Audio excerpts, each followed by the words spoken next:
Gulab jamun ready చేస్తున్నానండి. ఇట్లా gulab jamun first పిండి బాగా కలిపేసుకొని ఒక 1/2 అవర్ అలాగే ఉంచి తర్వాత ఉండలుగా చుట్టాను. ఒక్కటి కూడా బ్రేక్ అవ్వకుండా చాలా బాగా వచ్చాయండి. ఆల్రెడీ కొన్ని చేసి ఇక్కడ షుగర్ సిరప్లో వేసాను నేను. ఇగోండి ఇక్కడ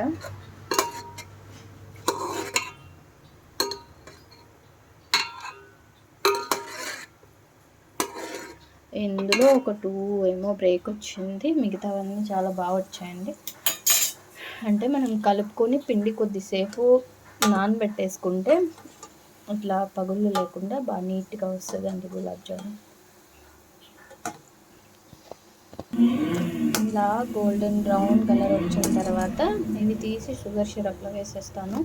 దానికంటే ముందు ఇక్కడ ఆల్రెడీ షుగర్ సిరప్లో వేసినవి ఉన్నాయి, వాటిని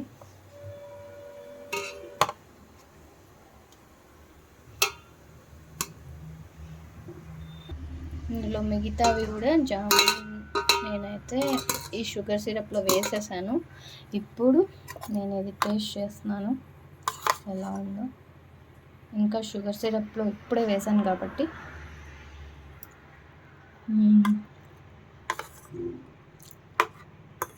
చాలా టేస్టీగా సాఫ్ట్గా నోట్లో వేసుకోగానే కరిగిపోతుంది. సూపర్గా ఉంది టేస్ట్.